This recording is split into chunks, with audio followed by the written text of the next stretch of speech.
അതിനാൽ ഞാൻ ചോദിക്കുന്നു, ദൈവം തന്റെ ജനത്തെ പരിത്യജിച്ചുവോ? ഒരിക്കലുമില്ല. ഞാൻ തന്നെയും അബ്രാഹത്തിന്റെ സന്തതിയും ബെഞ്ചമിൻ ഗോത്രനുമായ ഒരു ഇസ്രായേൽക്കാരനാണല്ലോ. ദൈവം മുൻകൂട്ടി അറിഞ്ഞ സ്വന്തം ജനത്തെ അവിടുന്ന് പരിത്യജിച്ചിട്ടില്ല. ഇസ്രായേലിനെതിരായി ദൈവത്തോട് എപ്രകാരമാണ് ഏലിയ വാദിക്കുന്നതെന്ന് അവനെപ്പറ്റി വിശുദ്ധ ഗ്രന്ഥം പറയുന്നത് നിങ്ങൾക്കറിയാമല്ലോ.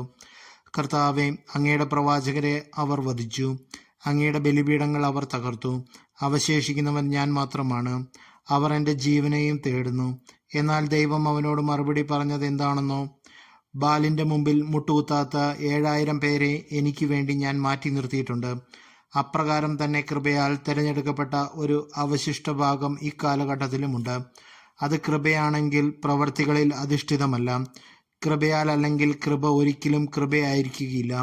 അതുകൊണ്ട് എന്ത്? ഇസ്രായേൽ അന്വേഷിച്ചത് അവർക്ക് ലഭിച്ചില്ല, തെരഞ്ഞെടുക്കപ്പെട്ടവർക്ക് അത് ലഭിച്ചു. മറ്റുള്ളവരുടെ ഹൃദയം കഠിനമായി പോയി. ഇങ്ങനെ എഴുതപ്പെട്ടിരിക്കുന്നു, ദൈവം അവർക്ക് നിദ്രാലസമായ ആത്മാവും കാഴ്ചയില്ലാത്ത കണ്ണുകളും കേൾവിയില്ലാത്ത ചെവികളുമാണ് ഇന്നേ വരെ നൽകിയത്. അതുപോലെ തന്നെ ദാവീദ് പറയുന്നു, അവരുടെ വിരുന്ന് അവർക്ക് കെണിയും കുരുക്കും ഇടർച്ചയും പ്രതികാരവുമായി തീരട്ടെ. അവരുടെ കണ്ണുകൾ കാഴ്ച നശിച്ച് ഇരുണ്ടു പോകട്ടെ. അവരുടെ നട്ടെല്ല് എപ്പോഴും വളഞ്ഞിരിക്കട്ടെ. ആകയാൽ ഞാൻ ചോദിക്കുന്നു, അവർക്ക് കാലിടറിയത് വീഴുവാനായിരുന്നുവോ? ഒരിക്കലുമല്ല. ഇസ്രായേൽക്കാരുടെ പാപം നിമിത്തം വിജാതിയർക്ക് രക്ഷ ലഭിച്ചു. തന്മൂലം അവർക്ക് വിജാതിയരോട് അസൂയുളവായി. അവരുടെ പാപം ലോകത്തിന്റെ നേട്ടവും അവരുടെ പരാജയം വിജാതിയരുടെ നേട്ടവുമായിരുന്നെങ്കിൽ അവരുടെ പരിപൂർണത എന്തു നേട്ടമായിരുന്നു? വിജാതിയരായ നിങ്ങളോട് ഞാൻ പറയുകയാണ്, വിജാതിയരുടെ അപ്പസ്തോലൻ എന്ന നിലയ്ക്ക് എൻ്റെ ശുശ്രൂഷയെ ഞാൻ പ്രശംസിക്കുന്നു. അതുവഴി എൻ്റെ കൂട്ടരായ യഹൂദരെ അസൂയാലുകരാക്കുവാനും അങ്ങനെ അവരിൽ കുറെ പേരെങ്കിലും രക്ഷിക്കുവാനും എനിക്കിടയാകുമല്ലോ. എന്തുകൊണ്ടെന്നാൽ അവരുടെ തിരസ്കാരം ലോകത്തിന്റെ അനുരഞ്ജനമാണെങ്കിൽ അവരുടെ സ്വീകാര്യം മൃതരിൽ നിന്നുള്ള ജീവനല്ലാതെ മറ്റെന്തായിരിക്കും? ധാന്യമാവിൽ നിന്ന് ആദ്യഫലമായി സമർപ്പിക്കപ്പെട്ടത് പരിശുദ്ധമെങ്കിൽ അത് മുഴുവൻ പരിശുദ്ധമാണ്. വേര് പരിശുദ്ധമെങ്കിൽ ശാഖകളും അങ്ങനെ തന്നെ. ഒലിവ് മരത്തിന്റെ ശാഖകളിൽ ചിലത് മുറിച്ചു കളഞ്ഞിട്ട് കാട്ടൊലിവിന്റെ മുളയായ നിന്നെ അവിടെ ഒട്ടിക്കുകയും വേരിൽ നിന്ന് വരുന്ന ജീവരസം നീ പങ്കുപറ്റുകയും ചെയ്യുന്നെങ്കിൽ നീ ശാഖകളേക്കാൾ വലിയവനാണ് എന്ന് അഭിമാനിക്കരുത്. അഭിമാനിക്കുന്നെങ്കിൽ നീ വേരിനെ താങ്ങുകയില്ല, വേര് നിന്നെ താങ്ങുകയാണ് എന്ന് ഓർത്തുകൊള്ളുക. എന്നെ ഒട്ടിച്ചു ചേർക്കേണ്ടതിനാണ് ശാഖകൾ മുറിക്കപ്പെട്ടതെന്ന് നീ പറഞ്ഞേക്കാം. അത് ശരി തന്നെ. അവരുടെ അവിശ്വാസ നിമിത്തം അവർ വിച്ഛേദിക്കപ്പെട്ടു. എന്നാൽ നീ വിശ്വാസം വഴി ഉറച്ചു നിൽക്കുന്നു.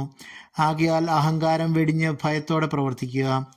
എന്തെന്നാൽ സ്വാഭാവിക ശാഖകളോട് ദൈവം ദാക്ഷിണ്യം കാണിക്കാത്ത നിലയ്ക്ക് നിന്നോടും കാണിക്കുകയില്ല. അതുകൊണ്ട് ദൈവത്തിന്റെ കാഠിന്യവും നിന്റെ ശ്രദ്ധയിലിരിക്കട്ടെ. വീണവനോട് കാഠിന്യവും ദൈവത്തിന്റെ കൃപയിൽ നിലനിന്നാൽ നിന്നോട് കാരുണ്യവും അവിടുന്ന് കാണിക്കും. അല്ലെങ്കിൽ നീയും മുറിച്ചു നീക്കപ്പെടും. തങ്ങളുടെ അവിശ്വാസത്തിൽ തുടരാത്ത പക്ഷം അവർ ഒട്ടിച്ചു ചേർക്കപ്പെടും. അവരെ വീണ്ടും ഒട്ടിച്ചു ചേർക്കാൻ ദൈവത്തിന് കഴിയും. വനത്തിലെ ഒലിവ് മരത്തിൽ നിന്ന് നീ മുറിച്ചെടുക്കപ്പെട്ടു.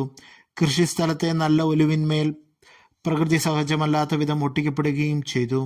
അങ്ങനെയെങ്കിൽ ഈ സ്വാഭാവിക ശാഖകൾ അവയുടെ തായ്തണ്ടിൽ വീണ്ടും ഒട്ടിക്കപ്പെടുക എത്രയോ യുക്തം. ഇസ്രായേലിന്റെ പുനരുദ്ധാരണം. സഹോദരരെ, ജ്ഞാനികളാണെന്ന് അഹങ്കരിക്കാതിരിക്കേണ്ടതിന് നിങ്ങൾ ഈ രഹസ്യം മനസ്സിലാക്കിയിരിക്കണം. ഇസ്രായേലിൽ കുറെ പേർക്ക് മാത്രമേ ഹൃദയകാഠിന്യം ഉണ്ടായിട്ടുള്ളൂ. അതും വിജാതിയർ പൂർണ്ണമായി സ്വീകരിക്കപ്പെടുന്നത് വരെ മാത്രം. അതിനുശേഷം ഇസ്രായേൽ മുഴുവൻ രക്ഷ പ്രാപിക്കും. എഴുതപ്പെട്ടിരിക്കുന്നതും അങ്ങനെ തന്നെ. സിയോനിൽ നിന്ന് വിമോചകൻ വരും. അവിടുന്ന് യാക്കോബിൽ നിന്ന് അധർമ്മം അകറ്റിക്കളയും. ഞാൻ അവരുടെ പാപങ്ങൾ ഉന്മൂലനം ചെയ്യുമ്പോൾ ഇത് അവരുമായുള്ള എൻ്റെ ഉടമ്പടിയായിരിക്കും. സുവിശേഷം സംബന്ധിച്ച് നിങ്ങളെ പ്രതി അവർ ദൈവത്തിന്റെ ശത്രുക്കളാണ്. തെരഞ്ഞെടുപ്പ് സംബന്ധിച്ചാകട്ടെ അവരുടെ പൂർവികരെ പ്രതി അവർ സ്നേഹഭാചനങ്ങളാണ്. എന്തെന്നാൽ ദൈവത്തിന്റെ ദാനങ്ങളും വിളിയും പിൻവലിക്കപ്പെടാവുന്നതല്ല. ഒരിക്കൽ നിങ്ങൾ ദൈവത്തെ അനുസരിക്കാത്തവരായിരുന്നു, എന്നാൽ അവരുടെ അനുസരണക്കേട് നിമിത്തം നിങ്ങൾക്ക് കൃപ ലഭിച്ചു. അതുപോലെ തന്നെ നിങ്ങൾക്ക് ലഭിച്ച കൃപ നിമിത്തം അവർക്കും കൃപ ലഭിക്കേണ്ടതിന് ഇപ്പോൾ അവർ അനുസരണമില്ലാത്തവരായിരിക്കുന്നു. എന്തെന്നാൽ എല്ലാവരോടും കൃപ കാണിക്കാൻ വേണ്ടി ദൈവം എല്ലാവരെയും അനുസരണമില്ലാത്തവരാക്കി. ദൈവത്തിന്റെ സമ്പത്തിന്റെയും ജ്ഞാനത്തിന്റെയും അറിവിന്റെയും ആഴം! അവിടുത്തെ വിധികൾ എത്ര ദുർജ്ഞേയം, അവിടുത്തെ മാർഗങ്ങൾ എത്ര ദുർഗ്രഹം. എന്തെന്നാൽ ദൈവത്തിൻ്റെ മനസ്സ് അറിഞ്ഞതാര്? അവിടുത്തേക്ക് ഉപദേഷ്ടാവായതാര്? തിരിച്ചു കിട്ടാനായി അവിടുത്തേക്ക് ദാനം കൊടുത്തവനാര്? എന്തെന്നാൽ എല്ലാം അവിടെ നിന്ന്, അവിടുന്ന് വഴി, അവിടുന്നിലേക്ക്, അവിടുത്തേക്ക് എന്നേക്കും മഹത്വമുണ്ടായിരിക്കട്ടെ. ആമേൻ.